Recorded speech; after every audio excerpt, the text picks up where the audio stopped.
क्या है कि केस 1 है रिमाइंडर सेम। तो इसके पीछे का जो फार्मूला होता है यानी जो कॉन्सेप्ट होता है वो सीखते हैं। तो इसमें लिखा है कि the number which when divided by ABC leaves remainder R in each case then required number equal to LCM of ABC plus R। ऐसा होता है। इसका मतलब क्या है ये हमें सीखना है, यानी कि इसका जो ये लिखा गया है इसका मतलब क्या है। तो इसका मतलब ये है बाबू कि जैसे आपको एक नंबर निकालना है, जैसे मान लो कि एक नंबर आपको ज्ञात करना है और वो नंबर कैसा है, वो नंबर ऐसा है कि जिसको आप A से B से और C से डिवाइड कर रहे हैं।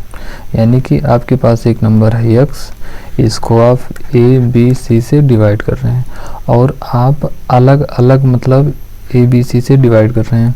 और जब आप A से डिवाइड कर रहे हैं तब भी आपको जो रिमाइंडर है वो R मिल रहा है, और जब आप B से x को डिवाइड कर रहे हैं तब भी आपको रिमाइंडर R ही मिल रहा है, और जब आप C से x को डिवाइड करते हैं तब भी आपको रिमाइंडर R ही मिलता है। तो इसका जो फार्मूला होता है वो जानना है। तो इसका जो फार्मूला है वो है कि रिक्वायर्ड नंबर, यानी रिक्वायर्ड नंबर जो है वो इक्वल टू कितना होता है, यानी रिक्वायर्ड नंबर जो होता है LCM ऑफ ABC, यानी क्या है होता है required number equal to LCM of ABC। ABC क्या है, जिससे आप भाग दे रहे हैं। तो हमें LCM किसका लेना है, जिससे हम भाग दे रहे हैं ABC का, और उसके बाद उसमें प्लस करना है। किसको प्लस करना है, रिमाइंडर को। तो अब आपके पास मतलब कॉन्सेप्ट है, अब इसको हम अप्लाई कैसे करते हैं वो देखना है। जैसे ये एग्जांपल, इसको अगले पेज पर सॉल्व करते हैं। जैसे what will be the least number, यानी कि हमसे वही नंबर पूछा है जिसको हम व्हेन डिवाइडेड बाय, आप 12 से डिवाइड कर रहे हैं, 15 से, 20 से, 54 से, और हर केस में आपको जो रिमाइंडर मिल रहा है वो 4 मिल रहा है। यानी कि हमें जो रिमाइंडर मिल रहा है वो 4 मिल रहा है। तो इसको कैसे सॉल्व करना है, देखो अभी हम देखें यहाँ पर कि आपको रिक्वायर्ड नंबर मिलेगा कैसे। पहले आपको LCM लेना है ABC का। तो आप LCM लेंगे ABC का। तो जैसे जो 12 है इसको लिखा जाएगा इसको लिखा जाएगा जैसे 2 दूनी 4, 2 का स्क्वायर होती है 12। उसके बाद हम 15 को लिखेंगे 3 5 15, और 20 को लिखा जाएगा 2 दूनी 4 और 5 20। इसके बाद 54 को लिखा जाएगा क्या लिखा जाए, देखो 3 का क्यूब 27 और 2 ना 54, ये हो गया।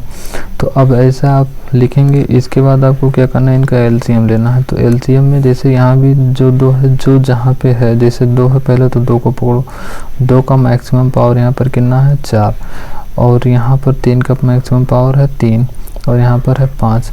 तो आप LCM में लिखेंगे, आपको LCM में लिखना है, वो भी क्या लिखना है कि 2 पावर 4, और ये वाला है, और ये वाला हम 5 लिखेंगे, और ये वाला 3 पावर 3 लिखेंगे। तो इसका मतलब हो गया 2 का पावर 4 यानी 16 हो जाएगा। और मिनट यार, ये गलत हो गया है, यानी यहाँ पर जो आएगा वो 2 का स्क्वायर आएगा, 2 दूनी 4 5 20, ठीक। तो उसके बाद तो यहाँ पर जैसे मैक्सिमम पावर जो था 2 का वो 2 है, तो 2 पावर 2 हो गया, ये 5 आ गया, 3 का क्यूब आ गया। तो अब इसका हम वैल्यू लिखेंगे कि कितना आ रहा है। तो 2 दूनी 4 और 5 20, और 20 हो गया, फिर 3 3 27, और 27 दूना 54, यानी कि 540 आ रहा है।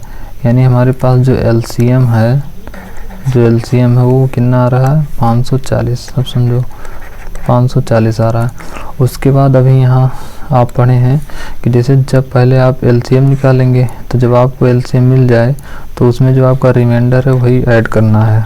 तो जो रिमाइंडर है मित्र वो रिमाइंडर यहाँ पर हमें 4 दिया है, 4 दिया है। तो 540 में जब हम 4 को ऐड कर देंगे तो 544 यही हमारी जो हमारा संख्या है यही हमें मिलेगा। यानी कि इसका 544 ऐसा नंबर है जिसको जब आप 12 से डिवाइड करो या 15 से डिवाइड करो या 20 से डिवाइड करो या 54 से, चारों से जब आप अलग अलग डिवाइड करेंगे तो हमेशा जो आपको रिमाइंडर मिलेगा वो 4 ही मिलेगा। अब ऐसा क्यों होता है कि आपको रिमाइंडर 4 ही मिलता है? तो इसको हम एक एग्जांपल से समझते हैं। जैसे देखो आपके पास मान लो एक नंबर है 12, एक नंबर है 18। तो आप 12 के एलसीएम के लिए लिखेंगे 2 का स्क्वायर होगा 2 दूनी 4 और 3 12, और इसका होगा 3 3 9 और 2 18। तो आपको यहाँ पर मिलेगा 2 का मैक्सिमम पावर 2 है, 3 का मैक्सिमम पावर 2 है। तो आप लिखेंगे एलसीएम जो आपको मिलेगा 2 का स्क्वायर इंटू 3 का स्क्वायर, यानी कि 2 दूनी 4 और 3 3 9 बराबर आपको आएगा 36। यानी आपका जो एलसीएम आया है 18 और 12 का वो है 36, यानी 18 और 12 का जो एलसीएम है वो है 36। अब क्या करना है, जब आप इस एलसीएम को डिवाइड करेंगे अलग अलग नंबर से, जैसे जब आप इस एलसीएम को 36 को 12 से डिवाइड करेंगे तो 12 3 36 पूरा कट जा रहा है। और इसी एलसीएम को जब आप डिवाइड करेंगे 18 से यानी भाग देंगे तो 18 दूनी 36 पूरा कट जा रहा है। तो आप निकालें एलसीएम 36 और आपका पूरा कट जा रहा है। लेकिन तो अगर आप यहीं पर कहा जाए कि आप मतलब एक संख्या ज्ञात करो जिसको आप 12 और 18 से आप डिवाइड कर रहे हैं, ठीक, डिवाइड कर रहे हैं, लेकिन जो आपका रिमाइंडर है वो कह दो कि 3 बचे, ऐसा कह दो कि रिमाइंडर जो है वो 3 बचे। तो ऐसा इस केस में होगा। जैसे देखो जब आप 12 18 का एलसीएम लिए तो आया 36। अब 36 जो है 12 या 18 ये दोनों से पूरा डिवाइड हो जा रहा है। लेकिन अगर इस एलसीएम में आपको रिमाइंडर 3 बचाना है, आप 3 जोड़ देंगे तो ये हो जाएगा 36 और 3 39, यानी क्या हो गया 39 हो गया।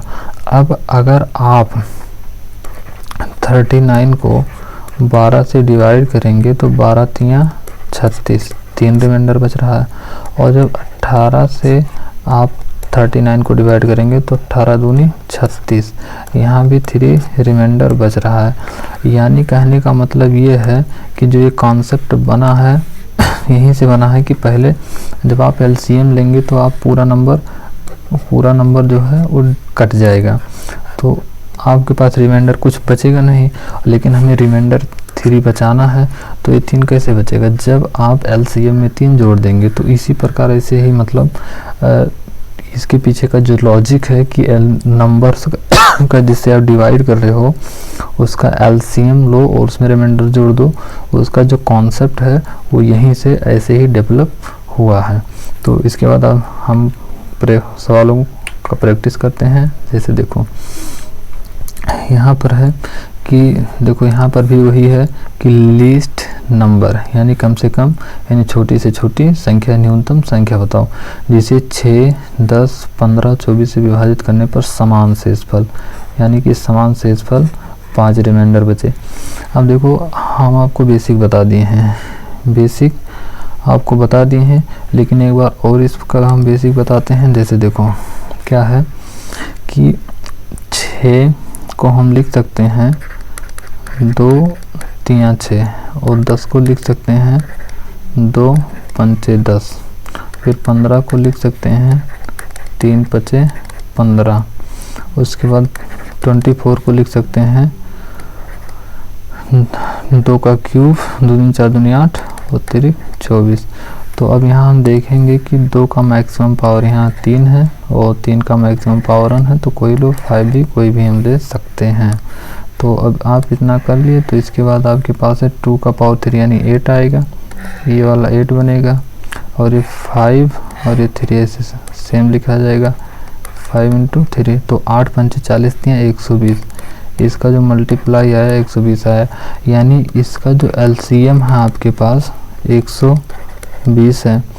अगर आपको एलसीएम 120 मिल गया और आप सोच रहे हैं कि ये रिमाइंडर आपको 5 दे, तो हमने देखा है कि एलसीएम में वही रिमाइंडर हमें ऐड करना है, तो रिमाइंडर 5 है, तो जब हम इसमें ऐड करेंगे तो ये 125 हो जाएगा, यानी जो आपका आंसर है 125 है। ठीक, 125 आंसर है। अगला सवाल, इसको हम पेन फ्री करने का प्रयास करेंगे। जैसे चलो देखते हैं क्या है कि जैसे वह न्यूनतम संख्या जिसे 14, 18 और 36 से विभाजित करने पर प्रत्येक स्थिति में एक शेषफल बचे, यानी रिमाइंडर सेम हो और वो भी कितना हो, 1 हो। तो जैसे एक नंबर हमारे पास 14, 1 18, 36, तो 18 36 में 9 आता है। जैसे देखो यहाँ रिमाइंडर 1 बचाना है, तो आप सोच रहे हो कि आप किसी संख्या को 9 से विभाजित कर रहे हो और आप उसका रिमाइंडर 1 बचाना चाहते हैं तो इसका मतलब है कि उसका डिजिटल सम 1 ही होना चाहिए। कितना होना चाहिए, यानी कि जिस संख्या का डीएस यानी डिजिटल सम जो है 1 है वो आंसर हो सकता है। तो जैसे 5 और 2 7 3 10, ये 10 का 1 और 0 1 हो जाएगा, और 5 2 7 हो जाएगा, 5 3 8 हो जाएगा, और 5 4 9 हो जाएगा। इसका 9 है तो मतलब ये पूरा 9 से विभाजित है, तो ये नहीं होगा। और अगर 5 इसका 8 है तो ये भी नहीं होगा, इसका 7 है नहीं होगा, इसका ही 1 है, तो इसीलिए जो हमारा आंसर है ये 253 है, क्योंकि डिजिटल सम जो है 1 इसी का आया है। कर रहे हैं यानी कि अगर आप इसी संख्या को 9 से भाग कर रहे हैं और आपको शेषफल 1 चाहिए, यानी कि आपका शेषफल 1 बचे, तो वही संख्या होगी जिसका डिजिटल सम जो है वो 1 हो, जिसका डिजिट का जो सम है यानी अंकों का जो योग है 1 हो, वही संख्या 9 से विभाजित होने पर एक ही शेषफल देगी। जैसे 253 को हम अगर 9 से डिवाइड करते हैं तो 9 दूनी 18, यहाँ बचेगा 7 तिरिक और 9 8 72, यानी 1 बचा। तो वही कह रहे हैं कि अगर आप किसी संख्या को 9 से विभाजित कर रहे हैं और ये चाहते हैं कि आपका जो रिमाइंडर है बाबू वो 1 बचे, तो इसका मतलब यही है कि उस संख्या का जो डिजिट का सम है वो 1 होना चाहिए। ठीक, अगला सवाल ऐसे देखो, हमें वही न्यूनतम संख्या ज्ञात करना है जिसे 5 6 8 9 से 12 से विभाजित करने पर प्रत्येक स्थिति में शेषफल 4 बचता है। अब देखो जैसे यहाँ पर भी 9 मिल गया हमें, तो हमें कुछ नहीं करना है। जैसे प्रत्येक स्थिति में क्या है कि जो शेषफल है वो 4 बचना चाहिए। अब शेषफल 4 बचने का मतलब क्या है कि अगर आप किसी संख्या को 9 से डिवाइड कर रहे हो यानी 9 से भाग कर रहे हो और आपको जो रिमाइंडर है वो 4 चाहिए, अगर रिमाइंडर 4 चाहिए तो वही संख्या होगी जिसका डीएस यानी डिजिटल सम 4 हो। तो जैसे देखो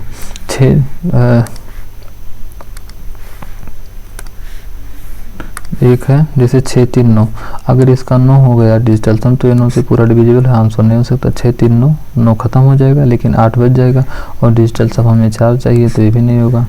यहाँ देखो 6 और 3 9 खत्म, लेकिन ये बचेगा 6, तो ये भी नहीं हो सकता। लेकिन यहाँ देखो 6 3 9 ये कट गया तो बचेगा 4।